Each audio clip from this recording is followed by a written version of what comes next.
দেখো, আমি তোমাকে বিভিন্ন কাজে ইনভলভ করার চেষ্টা করছি। তোমার গানের টিচার, তোমার জিম ইনস্ট্রাক্টর, তোমার স্পিচ থেরাপিস্ট, এইসবের মধ্যে থাকো না। তাহলে দেখবে অতীতের কথা মনে না করার হতাশা থেকে তুমি মুক্তি পাবে। কদিন পরেই কিন্তু পুরো বিশ্ব তোমাকে চিনবে, সবাই তোমাকে পুজো করবে, কত ফ্যান হবে তোমার, কত লোক তোমাকে চিনবে। সেই নতুন স্মৃতি নিয়ে তুমি বাঁচবে। নতুন স্মৃতি নিয়ে বাঁচব, কিন্তু সেই সময় যদি আমার পুরনো স্মৃতি আমি ফিরে পাই, তখন তোমার যেটা ঠিক মনে হবে তুমি সেটাই করবে। তোমার যদি কোনো আপনজন থাকে তার কাছে চলে যাবে। আমি সত্যি নিজের আপনজনের কাছে ফিরে যাব। হ্যাঁ, যাবে।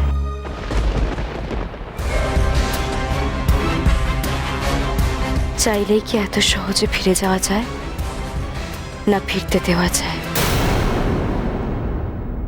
সত্যি কি আমার আপনজন কেউ আছে, আমার খুব কাছের কেউ? যদি থাকে তাহলে কে সে, কোথায় বাসে?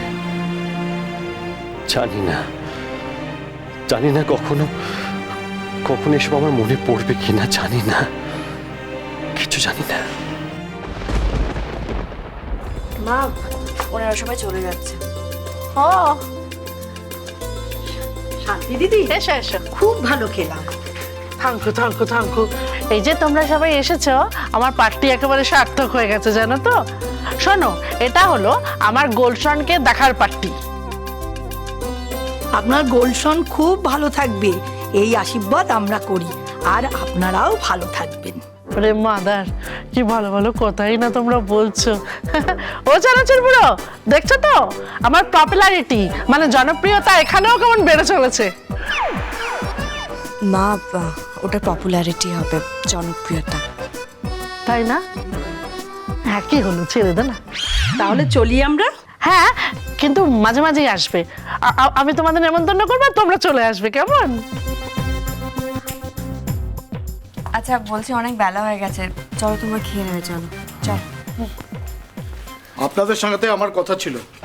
হ্যাঁ বলুন। আমার বাড়িতে আমি আর আপনাদের থাকতে দেব না। আপনারা আজই আমার বাড়ি খালি করে চলে যাবেন।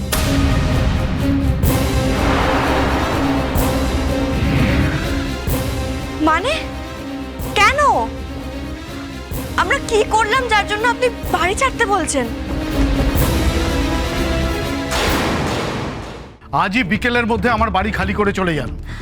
আপনি বলছেনটা কি আমি বুঝতে পারছি না। আপনি হঠাৎ করে বাড়িতে এসে বলছেন বাড়ি ছাড়তে হবে। আমাদের সমস্যাটা কি বলুন, কি হয়েছে যার জন্য এটা আপনি বলছেন? দেখুন, আজকে আমাদের বাড়িতে কিছু গেস্ট এসেছিলেন।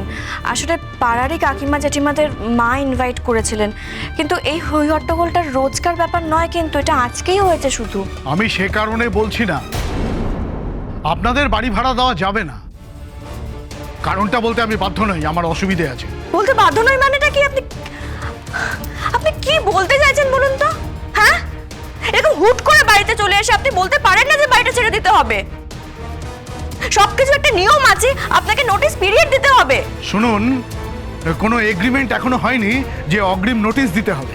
এত নোটিশের কথা বলে এত নিষ্ঠুর হচ্ছেন কেন? আমাদের অসহায় অবস্থাটা তো বুঝতে পারছেন। এই আমার মধ্যে একটা বুড়ো, এই একটা সদ্য জন্মানো বাচ্চা, তার সঙ্গে এতগুলো মানুষ, কোথায় যাব বলুন তো এই ছাদটা কেড়ে নিলে? না, কোনো জোর নেই, বাড়ি তো আপনারই, আপনার উপর কি জোর করতে পারি? শুধু আপনার কাছে কিছুদিনের সময় ভিক্ষে চাইছি।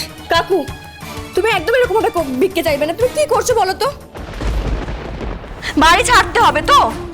উনি না আমাদের অসহায় অবস্থাটা খুব ভালো করে বুঝতে পারছেন, তাও উনি যদি এই এগ্রিমেন্টের অজুহাত দেন তো দিক, ছেড়ে দেবো এই বাড়ি। আমরা থাকবো না আপনার বাড়িতে।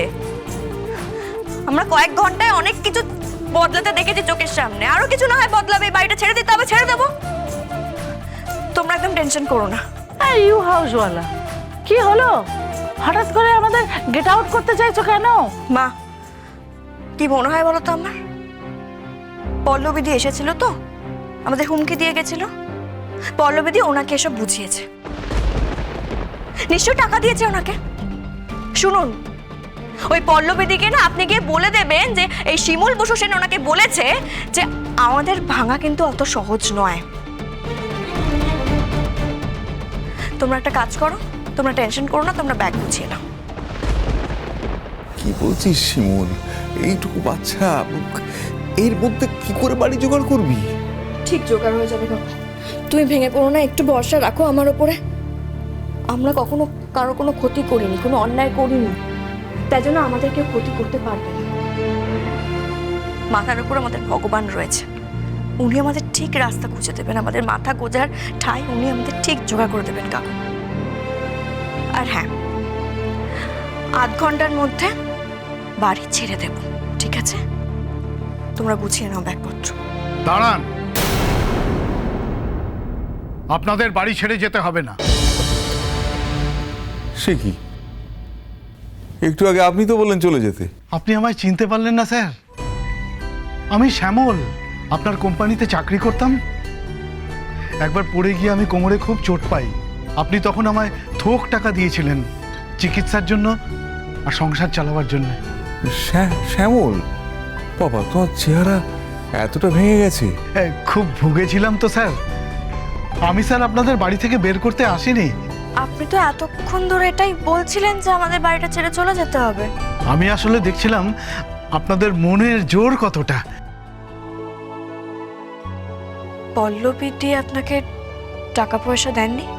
অনেক টাকা দিতে এসেছিল যাতে আমি আপনাদের বাড়ি থেকে বার করে দিই, কিন্তু আমি নেই। এমন অন্যায় কাজ আমি করতেই পারবো না। ও জানাচ্ছেন বুড়ো, এই হাউসওয়ালা তো ভালো লোক, তা শুধু শুধু আমাদের এরকম একটা জব্বর মজা করে ভয় দেখিয়ে দিলে কেন গো?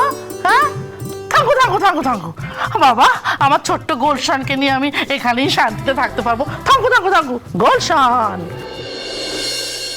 শুনছিলাম আপনারা নতুন করে ব্যবসা শুরু করার কথা ভাবছেন। আমার যতটুকু সাধ্য আমি আপনাদের পাশে থাকব।